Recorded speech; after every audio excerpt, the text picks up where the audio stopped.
এই বাংলাদেশ জঘন্য, এই বাংলাদেশ নির্লজ্জ, এই বাংলাদেশ আরও অনেক কিছু ডট ডট ডট অনেক কিছু। এই বাংলাদেশ খেলার ফাইনাল খেলার অযোগ্য, এশিয়া কাপ ফাইনাল খেলার অযোগ্য। ওরা কোনোভাবে ফাইনাল ডিজার্ভ করে না। বাংলাদেশ দল ম্যাচ হারে নেয় আসলে, ওরা পাকিস্তানকে ম্যাচটা উপহার দিয়েছে। সত্যিকার অর্থেই বাংলাদেশের খেলা দেখে মানে রাতে অনেকের ঘুমও ঠিকমতো হয় নাই, কিন্তু এই ফিলিংসটা আমার মনে হয় না ওরা 11 জনের মধ্যে একজনের মধ্যেও কাজ করেছে। বাংলাদেশ দল পাকিস্তানকে এই ম্যাচটা টোটালি গিফট করেছে নিজ হাতে, যে তোমরা ভাই জাস্ট নাও, ভারতের সাথে আমরা তো জিততে পারবো না, সো আমরা আসলে ওদের সাথে খেলতে চাচ্ছি না, তোমরা গিয়ে আসলে খেলো, তোমরা নিজেরাই হারো, আমরা এই হারটা নিতে পারছি না। সো না হলে 135 রান চেস করতে পারে না বাংলাদেশ দল, যেখানে ওদের 100 রান হওয়ার কথা না, সেখানে পারভেজ হাসান ইমন শাহিনের ইজি ক্যাচ ছেড়ে দিয়েছে 1 রানের সময়, সে করেছে 25। নওয়াজের ক্যাচ ছেড়ে দেওয়া হয়েছে শেখ মাহাদি, সেও 25 করেছে অলমোস্ট। সো এই যে দুইটা ক্যাচে 39 রানের মতো একটা ডিফারেন্স তৈরি করেছে, যেখানে ওদের 100 রান হওয়ার কথা না, সেখানে তারা ক্যাচ মিস করেছে। আচ্ছা ভালো কথা, ক্যাচ মিস করেছে, 135 রান টোটাল এনাফ, মানে এটা একটা যে কোনো একটা দলের এগেনস্ট আসলে জয়ের মতো রান। এবং পাকিস্তান দল যে খুব আহামরি বোলিং করেছে তাও কিন্তু না, অনেক ভালো বোলিং করেছে, অনেক অ্যাটাকিং বোলিং করেছে, মানে এমন বল করছে, বারুদের মতো বল করছে, 200 গতিতে বল করছে, যা আমাদের ব্যাটসম্যানরা চোখে দেখতে পাচ্ছে না। ব্যাপারটা কিন্তু এমন না আসলে।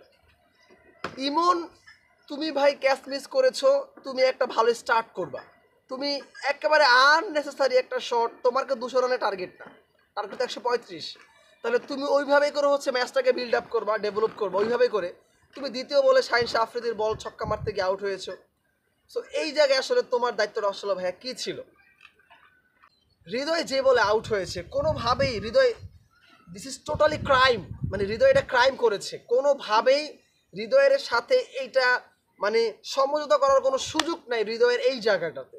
যে আগের বলে ইজি রান আউটটা মিস হয়েছে, সেইখানে হৃদয় পরের বলে একেবারে আননেসেসারি একটা শট খেলেছে, যেই শটটা খেলার কোনো ওয়ে নাই।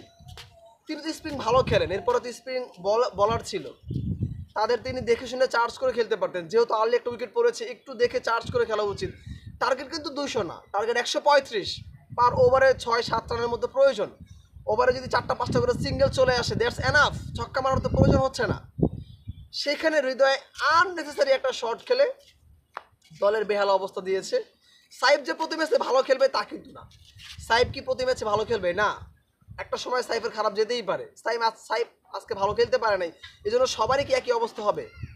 আপনার সাইফ এবং পারভেজ হাসান ইমন আপনার টপ অর্ডার, এরপর আর কোনো টপ অর্ডার নাই, আপনার একেবারে লো অর্ডার মিডল অর্ডার চলে এসছে। হৃদয়কে যে দায়িত্ব দেওয়া হয়েছে, হৃদয় সে দায়িত্ব পালন করতে পারে নাই। শেখ মাহাদি এবং সোহান ওরা কিছুটা খেলছিল, কিন্তু আমার কাছে মনে হচ্ছিল এই বুঝে ওরা আউট হয়ে যাচ্ছে, এই বুঝে ওদের উইকেট পড়ে যাচ্ছে, এই বুঝে ওরা বোল্ড হয়ে যাচ্ছে। ওদের খেলার ধরন দেখে তাই মনে হচ্ছে, কি খেলছে ওরা, স্টাম্প ছেড়ে দিয়ে খেলছে। সোহান তো প্রতি বলেই স্টাম্প একেবারে লেগ সাইডে চলে যাচ্ছে, অফ সাইডের বলগুলো তিনি একবার লেগ সাইডে সরে গিয়ে এরকমভাবে টাচ করছে, সিঙ্গেল বেল করছে। এবং তিনি যেই বলটাতে আউট হয়েছে, ওই সাইমের যেই বলটাতে আউট হয়েছে, অফসাইডের অনেক দূরের বল, সে একবার লেগ সাইডের কর্নারে গিয়ে ব্যাটটাকে টোক আস্তে করে উঠিয়ে দিয়েছে, মানে এই যে ওরা ক্যাচটা লুফে নেওয়ার জন্য। হাউ? শেখ মাহাদি সেম কাজটা শেখ মাহাদি করেছে। জাকির আলী অনেক ওরে নিয়ে কথা বলাটাই মানে বলতেও অনিচ্ছা প্রকাশ করতেছে। হার্ড হিটার ব্যাটসম্যান, ফিনিশার যাকে বলা হয়, মাহমুদুল্লাহ রিয়াদের কথাটা চলে আসতেছে। জাকির আলী অনেক টোটাল এশিয়া কাপে একটা ছক্কা মারতে পারে নাই, চিন্তা করে দেখছেন? যাকে আসলে অনেক বেশি টোটকা শেখানো হয়েছে, হামার এই সেই কত নাটক, পুরো এশিয়া কাপে একটা ছক্কা মারতে পারে নাই বান্দা। গতকালের ম্যাচে কিভাবে আউটটা হলো চিন্তা করে দেখেন। সাইমের ওই বলটা অফ স্টাম্পের বল, অফ স্টাম্পে খেলতে পারে না, এবং ক্যাপ্টেন সেই কথাটাই বুঝিয়েছেন সাইমকে। সাইম অনুযায়ী সেই অফসাইডে বলটা দিয়েছে, সেই ফাঁদে পা দিয়েছে আমাদের জাকির সাহেব। অফ স্টাম্পের বল লেগে একটু সরে গিয়ে খেলতে গিয়েছে, একেবারে ইজি লোপ্পা একটা ক্যাচ তুলে দিয়েছে, দ্যাটস ইট এনাফ। বাংলাদেশ দল ওইখানেই শেষ। এরপরে যা হয়েছে একটু রানটা কমানোর জন্য, আর কিছু না, এরপরে ব্যাচের তো কিছু থাকে না। এয়ারপোর্টে ওদের আটকে দেওয়া উচিত, ওরা যাতে ঢুকতে না পারে। কেন এরকম করছে ওরা জবাবদিহিতা করে তারপরে হচ্ছে বাংলাদেশের মানুষের কাছে মাফ চাইবে, এরপর ওদের সাথে কথা, এর আগে ওদের সাথে কোনো সমঝোতা নাই, থাকার কথা না। 135 রান যে কোনো মানুষজন পাড়ার ক্রিকেটের 11 জনকে নামাই দিল, আমার মনে হয় পাকিস্তানের বোলিংয়ের এগেনস্টে ওরা জয়লাভ করতে পারবে। কিন্তু সেই জায়গায় ওরা এরকম একটা সিনারি তৈরি করেছে, মহামারী কিছু একটা সিনারি তৈরি করে ম্যাচটাকে হারিয়ে দিয়ে চলে এসছে। মানে এটা কি কোনো খেলা, বা এটা কোনো খেলার ধরন?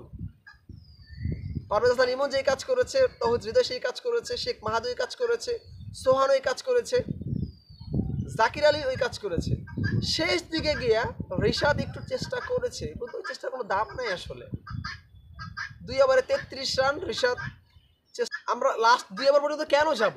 এবং একটা জিনিস খেয়াল করেছে, যে আসে সেই ছক্কা মারতেছে। আরে ভাই, এটা ছক্কা খেলা না, ছক্কা মারলে কি হয়ে যায়? প্রথম পাওয়ার প্লের প্রথম 10 ওভারের মধ্যে 5টা ছক্কা হয়েছে, কি হয়েছে তাতে? ছক্কাই তো সব না। তোমার ম্যাচের বিষয়টাকে দেখে তোমাকে স্ট্রাইক রোটেট করে খেলাটা হচ্ছে বুদ্ধিমানের কাজ ছিল গতকালের ম্যাচে। বাংলাদেশ দল সেটা পারে নাই। এই বাংলাদেশ জঘন্য, এই বাংলাদেশ নির্লজ্জ, এই বাংলাদেশ আরও অনেক কিছু, ডট ডট ডট অনেক কিছু। এই বাংলাদেশ খেলার ফাইনাল খেলার অযোগ্য, এশিয়া কাপ ফাইনাল খেলার অযোগ্য। ওরা ওরা কোনোভাবে ফাইনাল ডিজার্ভ করে না, কোনোভাবে ফাইনাল ডিজার্ভ করে না। জাকির আলীকে কাঠগড়ায় দাঁড় করাইতে হবে, কেন সে এরকম কাজ করেছে? তৌহিদ হৃদয়কে কাঠগড়ায় দাঁড় করাতে হবে, কেন সে এরকম কাজ করেছে? পারভেজ হাসান ইমনকে কাঠগড়ায় দাঁড় করাতে হবে, কেন সে এমন কাজ করেছে? এইগুলার কাঠগড়ায় জবাবদিহিতা করে টিম ম্যানেজমেন্ট থেকে ওদের যথাযথ উপযুক্ত শাস্তি প্রদান করে এরপরে হচ্ছে পরের ওদের সিরিজে নামানো, এছাড়া অন্য কোনো অপশন নাই। এর এর ব্যাপারে অবশ্যই একটা যথেষ্ট বিচার হওয়া উচিত। ওরা কেন এই ধরনের অ্যাপ্রোচ করে খেলে, কেন, কি সমস্যা ওদের, কোথায় ল্যাকিংস রয়েছে, খুঁজে বের করা টিম ম্যানেজমেন্টের দায়িত্ব। বাংলাদেশের খেলা দেখবো কিনা কনফার্ম বলতে পারছি না, তবে যতবারই দেখি ততবারই ক্ষোভ হয়, রাগ হয়, অনেক কিছু। I hate Bangladesh team. আমার কাছে এখন এটাই মনে হচ্ছে, বাংলাদেশ টিম এখন আসলে ঘৃণা করা ছাড়া অন্য কোনো অপশন নাই। ভালো থাকবেন, আসসালামু আলাইকুম।